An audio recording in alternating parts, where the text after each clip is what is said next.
What up, Scan? Welcome to Bar Vibes with BriceTheFourth, giving out raw reactions and interacting with the masses. No subject is safe. You'll hear the people and the noises, but that's the point because without the people, what is the point? Embracing vibrations. I'm here on a lovely Friday to give you my absolutely unbiased picks for week 4. BriceTheFourth. We're about to have the last week before bye weeks start, so that would mean episodes will be a little bit shorter, but the shows will not stop. Let's get it done.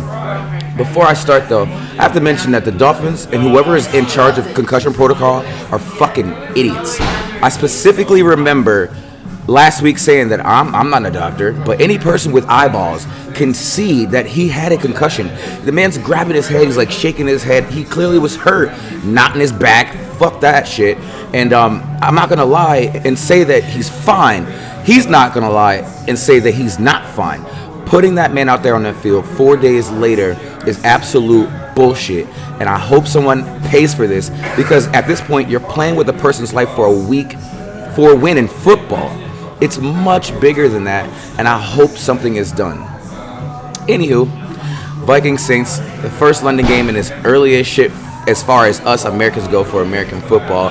That aside, the Saints have been very hurt, especially quarterback Jameis Winston, and I feel like maybe Justin Jefferson has been hearing the noises about his lack of performance the last 2 weeks. He is facing the noises, and he's facing one of the best corners in Marshawn Lattimore, and the Saints defense overall is not too shabby. I'm just not sure that Winston can be turnover free because he never is, and I know Kamara's back. He is questionable for this game, but without Michael Thomas this week and him being questionable, I'll take the Vikings in a close one. Browns-Falcons. The Falcons are such a weird team because they're pretty entertaining on offense on the back of Cordero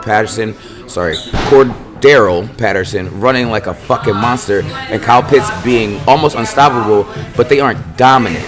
I do note that Patterson is questionable for week 4. The Browns are a pretty sound squad behind another talented running back in Nick Chubb.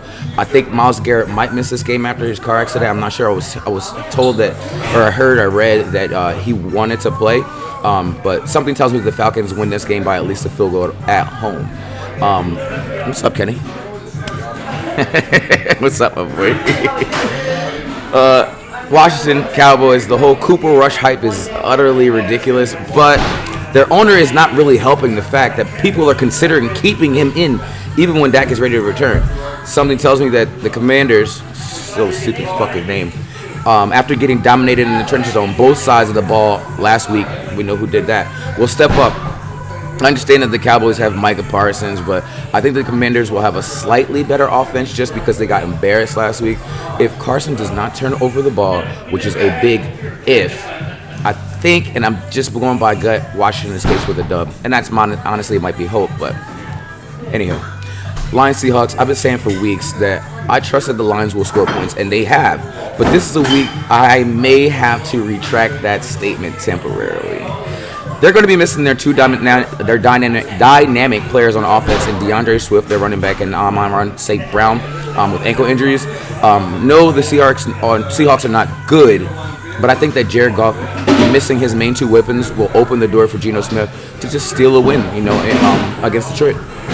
Titans and Colts in a divisional game, and this one had me going back and forth for a hot second. I was like, I'm not sure because they're not good or not bad, I guess. On one hand, Colts beat the Chiefs last week, but they needed just about everything to go right for them, and the Chiefs made a lot of mistakes.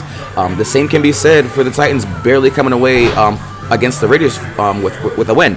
I feel like the Titans can keep it together a lot more this week. They can get a close win against the Colts. I will say this, though. This running back matchup is so fire. We got King Henry, we got JT, 2 of the best doing it right now, so I'm very excited to see what's going to come out with that. Bears against the Giants, and both of these teams aren't very good as well. I could say the Giants are pretty average, being 2-1, like I said before, but the Bears are the worst 2-1 team I think I've ever seen. Justin Fields isn't really showing me any signs of growth, and the coaching doesn't really seem to be helping him or really trust him to make decisions on the field. At least the Giants have somewhat of a running game with Daniel Jones and Saquon looking like he's back, and I think that run game will be the difference maker for the Giants in the win on Sunday. Eagles-Jags.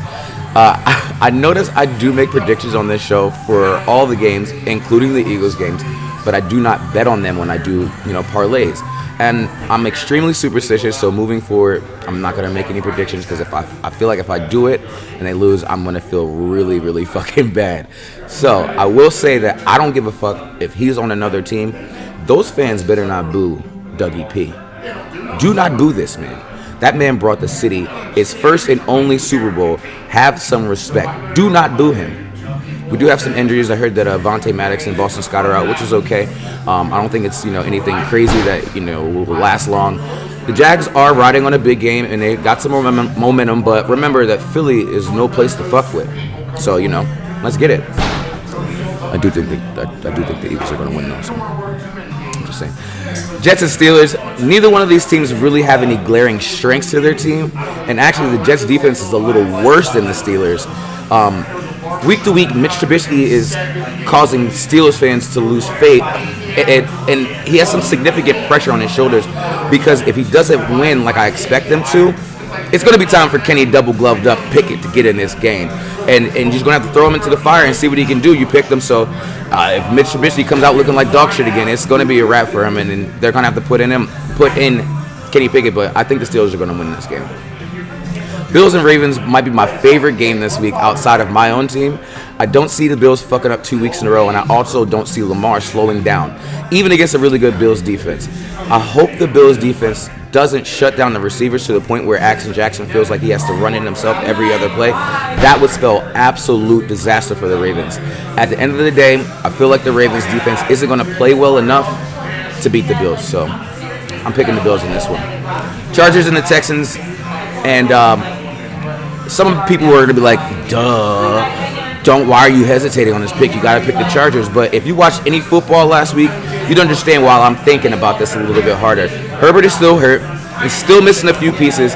And as I said, and as my father always says, any given fucking Sunday, shout out to Jamie Foxx, my soul is telling me that their coach is still going to be terrible with the play calling. Herbert is still a little bit too hurt. And the Texans will find a weird way to win this game. This is my upset. I'm picking the Texans. Call me crazy. Here's my number, so call me maybe. I don't know.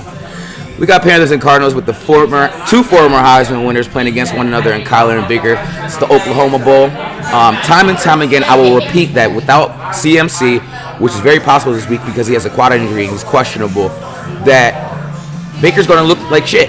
He always struggles. He absolutely struggles. And also Kyler looks like he wants to just shut people up about his attitude and how he always looks like, I don't really care, people need to be better and yada, yada, yada. And that the Panthers on offense won't be able to duel with Kyler's playmaking ability and step up and win this game, so I'm going to take the Panthers. Psych, I'm taking the Cardinals. Patriots and the Packers, and this one is very simple. The Patriots will be without their starting quarterback, Mac Jones, who they already didn't have a really dynamic offense. They weren't really spectacular. The Packers' defense is pretty damn good. And this seems to be a very smooth win for the Packers this week. I think that Aaron Rodgers, steps up. They score, maybe 30 points on this defense. So call it what you want. Broncos and Raiders, and the winless Raiders do not seem to get it still. They cannot put together two good halves, and the Broncos are better than what they probably are expecting. I think the Broncos last week got a little faith back from Russell Wilson when he didn't give up on the team late last week. And I can see them and Mr. Unlimited gaining another win and the Raiders continuing to be clueless and winless. Chiefs and the Bucks, and this one was difficult because the Bucks defense is actually really good, and the Chiefs didn't really have a good outing on offense last week. The biggest takeaway for me is the fact that the Bucks offense is lacking a lot of firepower. Even with Mike Evans coming back off his suspension, they barely scored 12 points last week. They didn't score a touchdown until the last drive. And even with a bunch of no-names, I honestly feel like the Chiefs beat themselves last week with costly mistakes. So I don't think they'll make those same mistakes against the Bucks.